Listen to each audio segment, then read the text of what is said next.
Cerita diawali dengan memperlihatkan kegelapan selama kurang lebih 1 menit lamanya, di mana gelap di sini benar-benar diartikan secara harfiah, benar-benar gelap gulita, hitam, ngebleng tanpa ada yang bisa kita lihat sedikit pun. Saat itulah kita akan melihat seorang pria bernama Paul Conroy menyalakan sebuah jipo atau korek api minyak dengan kondisi mulut terikat, yang betapa terkejutnya Paul ketika dia baru menyadari jika dirinya sedang berada di dalam sebuah peti kayu.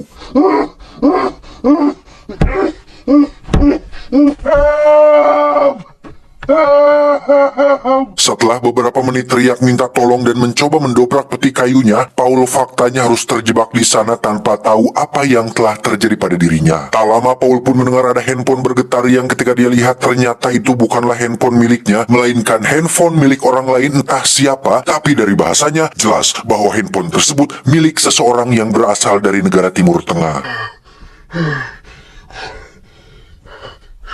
Paul pun menghubungi 911 untuk meminta pertolongan, yang dari percakapan dan penjelasannya akhirnya diketahui jika Paul adalah seorang supir truk yang bekerja untuk kontraktor sipil di negara Irak, di mana hal terakhir yang Paul ingat adalah ketika dirinya diserang oleh sekelompok orang bersenjata saat dalam perjalanan bersama para supir truk lainnya. You have to help me, I can't breathe. I'm buried in a coffin, please. We were attacked by the shot. Masalahnya adalah nomor 911 yang Paul hubungi saat ini berlokasi di Ohio, Amerika Serikat, sehingga mau meminta tolong sampai nangis air tajin pun mereka tidak akan bisa menolongnya. Setelah menutup telepon 911, Paul kemudian menghubungi istrinya yang bernama Linda. Namun karena dia sedang tidak berada di rumah, Paul pun hanya bisa meninggalkan pesan agar Linda segera menghubungi Garda Nasional atau Pentagon karena sekarang nyawanya sedang dalam kondisi terancam. Okay, please, baby, you gotta help me find me. Can't breathe in here. Call me whenever you can. Tak bisa hanya mengandalkan dan menunggu Linda membuka pesannya, Paul pun mencoba mengingat nomor telepon customer service FBI yang setelah ingat, Paul langsung menghubungi nomor telepon tersebut yang dalam kondisi sesak, sempit, dan gelap. Si mbak servis terus menanyakan pertanyaan detail yang terkesan tidak penting, tapi itu merupakan bagian dari prosedurnya, sehingga wajar saja apabila Paul berteriak dan berkata kasar kepada si mbak customer service yang lelet tersebut. Shouting because you're not listening to me. I need you to help. Setelah tenang dan mencoba sabar kepada mbak customer service, Paul akhirnya bisa mendapatkan nomor telepon FBI yang berlokasi di Chicago, yang ketika sudah tersambung, Paul kembali harus menceritakan kondisinya saat ini serta kronologi bagaimana dia bisa sampai di sini, yang tentu saja banyak sekali waktu yang terbuang, sedangkan oksigen semakin lama semakin menipis dan tidak bisa diajak kompromi. They popped out and they started shooting everybody right there on the street. Buried in the middle of the fucking desert. Who cares what my social security number is? I'm gonna Ketika perbincangan semakin mendalam dan Paul meminta bantuan FBI bagaimanapun caranya, saat itulah teleponnya tertutup secara otomatis akibat tidak ada sinyal. Merasa FBI tidak bisa diandalkan, Paul kemudian menelepon customer service perusahaannya, berharap dia akan lebih peduli karena sama-sama karyawan di perusahaan yang sama. Tetapi si CS justru terkesan tidak mau ribet dan menyambungkan telepon Paul ke direktur personalia, yang ketika sedang menunggu, sinyal pun kembali memburuk yang membuat teleponnya tertutup secara otomatis. Alhasil, Paul pun menjadi sangat amat frustasi dan tidak bisa membayangkan apabila dia harus mati secepat ini sebelum bisa mengikuti serial One Piece sampai episode terakhir. Sekitar 1 menit Paul terdiam dalam kegelapan berharap akan ada telepon dari siapa saja yang bisa menolongnya. Paul kembali teringat dengan histori panggilan yang di situ terdapat nomor telepon seseorang yang mungkin bisa membantu, yang ketika sudah berhasil dihubungi, ternyata orang tersebut adalah pelaku yang telah mengubur Paul di peti ini, seseorang yang tergabung dalam sebuah kelompok teroris yang meminta Paul untuk menghubungi kedutaan besar Amerika Serikat dan menyiapkan uang sebesar $5 juta atau sekitar 70 miliar tepat jam 9 malam ini. 5 million money to 9 p.m. or Tuesday. Mendengar permintaan tersebut, Paul langsung terdiam dengan tatapan kosong setelah menyadari fakta bahwa dirinya bukan orang penting yang tidak mungkin kedutaan mau memberikan uang sebesar $5 juta hanya untuk nyawa satu orang seperti dirinya.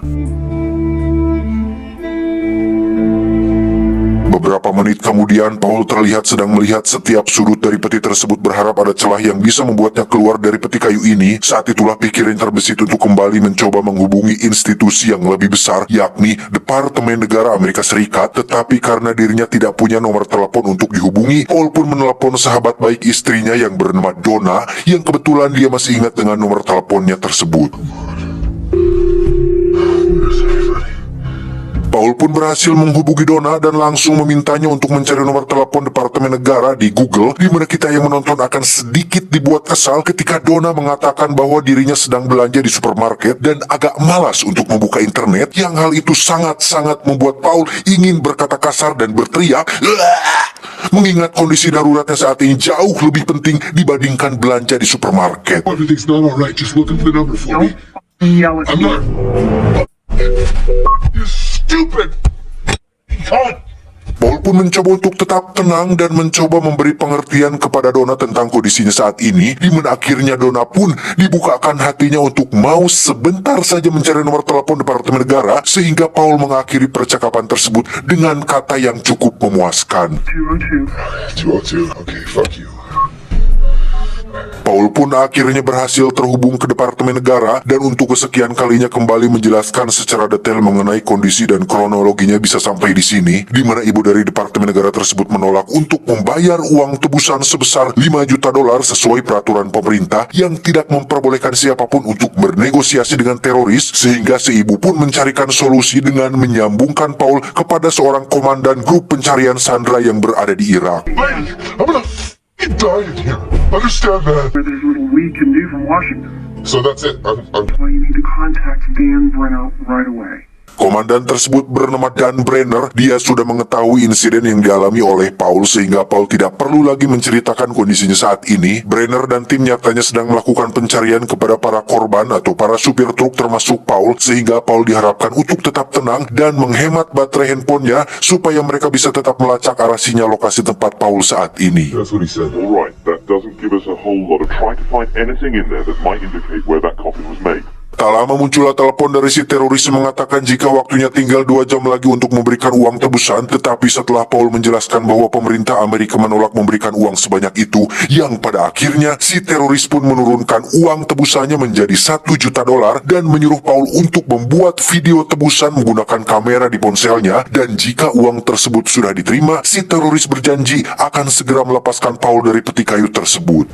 Nobody's gonna pay $5 million for me. Ridiculous. Truck driver, okay? I'm nobody that makes decisions about anything. I just wanna go home. Si teroris pun menjelaskan bahwa ini bukanlah masalah pribadi. Si teroris sadar betul jika Paul hanya orang biasa, seorang supir truk biasa yang hanya mencari sesuap nasi untuk keluarga. Namun perusahaan kontraktor Paul telah membuat warga di sana menjadi tidak punya pekerjaan, sehingga cara ini adalah sebagai bentuk ganti rugi atas penderitaan yang mereka alami saat ini. I have job until you come. No, my family has nothing. That's not my fault. Paul pun kembali menghubungi Dan Brenner untuk memberikannya nomor telepon si teroris supaya bisa dilacak, di mana nomor Paul sendiri sangat solid sekali untuk dilacak oleh karena para teroris ini menggunakan jaringan ganda yang sangat sukar untuk dicari oleh Brenner dan timnya. What about me? Can you track my something? We're having a lot of trouble with your secret.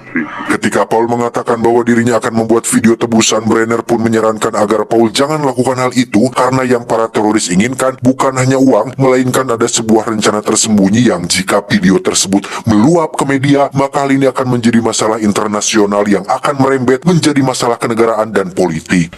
The last thing we want is for this to end up all over Al Jazeera.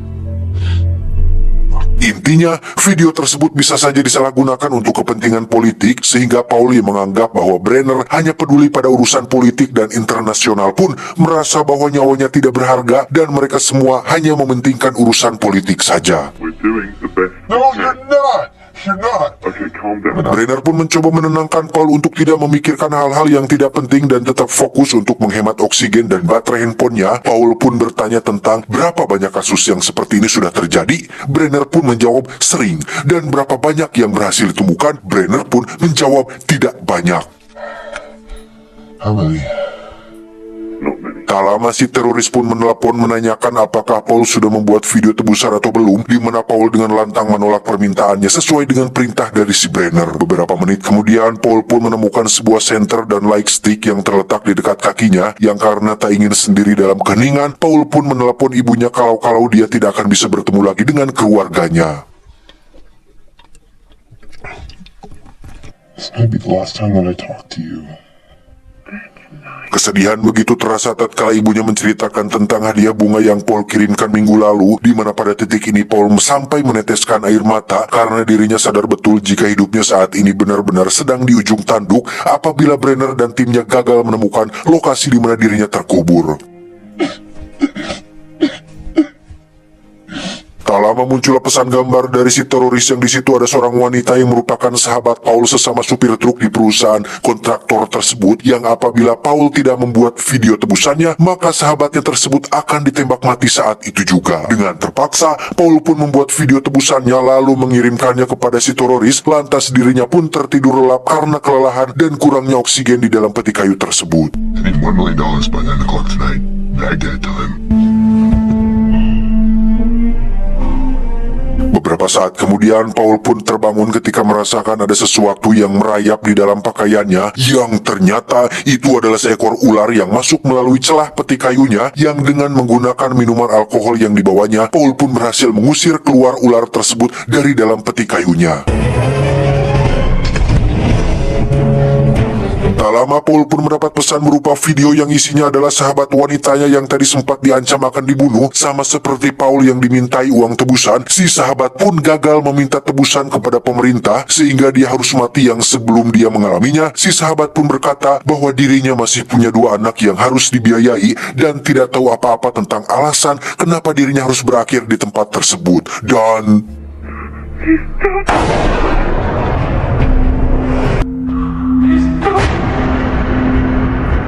tak lama Brenner pun menelepon untuk menanyakan alasan kenapa Paul tetap membuat video tebusannya, karena sekarang video tersebut sudah tersebar luas di internet, YouTube, TV, dan berbagai media, sehingga masalah ini akan menjadi meluas menjadi permasalahan politik antar negara, yang sebenarnya hal tersebut tidak terlalu diperdulikan oleh Paul, karena yang terpenting saat ini adalah dirinya hanya ingin keluar hidup-hidup dari petu kayu sialan ini. Dan ketika obrolan dengan Brenner masih berjalan, tiba-tiba ya, sepertinya ada sebuah ledakan di permukaan sehingga membuat bagian atas petinya patah dan menimbulkan pasir masuk ke dalam peti yang sudah sesak ini. Saat itulah ada telepon dari perusahaan kontraktor tempatnya bekerja, di mana Paul resmi dikeluarkan dari perusahaannya pagi ini, yang hal itu merupakan buntut dari kasus yang sedang terjadi, yang inti daripada orang itu menelepon adalah perusahaannya tidak ingin bertanggung jawab dan terseret masalah yang sedang terjadi pada Paul saat ini. We cannot be held accountable for any injury that may be. Beberapa saat menunggu, tanah kembali bergetar akibat ledakan yang terjadi untuk kedua kalinya, sehingga pasir kembali masuk ke dalam peti yang kali ini tidak bisa disumbat lagi. Brenner pun menghubungi Paul untuk melaporkan bahwa ledakan yang terjadi barusan merupakan serangan yang dilakukan oleh tentara Amerika untuk markas para teroris, yang dari informasi diketahui bahwa para teroris itu dinyatakan sudah mati, dan kasus ini resmi ditutup dengan Paul yang dianggap sudah mati juga. Sehingga kesimpulan dari semua usaha Paul tadi adalah tidak lebih dari sebuah kenihilan, karena pada dasarnya pemerintah tidak peduli pada nyawa Paul yang hanya seorang supir truk biasa.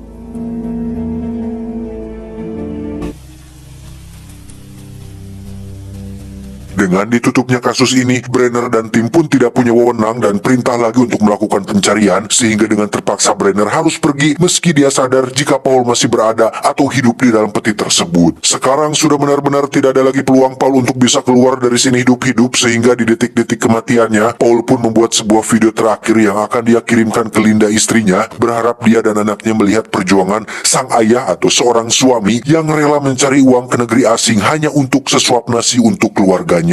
Just promise me that when you get older, you'll take good care of your mom. Ketika Paul sedang menunggu kematiannya, tiba-tiba handphone kembali berbunyi yang ternyata itu berasal dari si teroris yang masih hidup. Kali ini si teroris menyuruh sesuatu yang lebih berat dan beradrenalin ketika Paul diberikan pilihan untuk membuat video saat dirinya memotong jarinya sendiri supaya pemerintah Amerika lebih perhatian dan mau memberikan uang tebusannya. Dan apabila Paul tidak memotong jarinya, maka si teroris mengancam akan membunuh anak dan istrinya, di mana mereka berhasil mengetahui alamat tempat tinggal Paul dari KTP yang dia bawa di dalam dompetnya.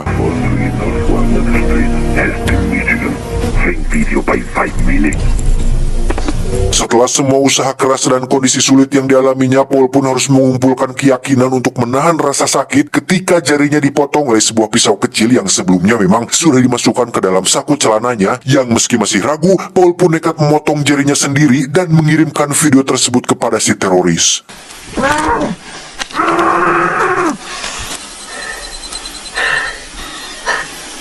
Ketika selesai melakukannya, Paul pun berbaring sambil memandangi pasir yang perlahan jatuh memenuhi petinya, di mana dia melihat sebuah cahaya dan suara helikopter pertanda dia berhasil ditemukan. Tetapi ternyata, ya, itu hanyalah bayangan Paul saking inginnya dia secepatnya keluar dari peti kematian ini. Saat itulah Brenner kembali menelepon melaporkan bahwa tentara berhasil menangkap si teroris yang sedang dalam perjalanan melarikan diri dari Irak. Brenner dan tim pun berhasil menginterogasi si teroris agar mau memberitahu di mana lokasi Paul dikubur saat ini, sehingga peluang untuk bisa selamat sekarang menjadi lebih besar dan terbuka lagi. Dan Paul disuruh untuk bertahan 3 menit lagi sebelum mereka berhasil sampai dan menggali peti kayunya. Tak lama Linda sang istri pun menelepon setelah melihat berita di TV tentang penculikan yang dialaminya, di mana Paul meminta istrinya untuk tetap tenang karena sebentar lagi regu penyelamat akan tiba dan mengeluarkan dirinya dari sana. Setelah telepon dari Linda ditutup, Brenner kembali menelepon untuk memberitahu bahwa dia dan timnya sudah tiba di lokasi dan sedang dalam proses penggalian. Adegan dramatis pun terjadi ketika pasir sudah benar-benar memenuhi peti tersebut, menyisakan kepalanya saja, di mana Anda akan sangat-sangat dibuat emosi dan nyesek ketika mengetahui bahwa si teroris bukan memberitahu lokasi Paul dikubur, melainkan lokasi sandera lain sesama supir truk, sehingga harapan yang barusan diberikannya padanya tidak lebih dari hanya harapan palsu belaka, dan faktanya Paul tetap akan mati dan hidup kembali sebagai Deadpool.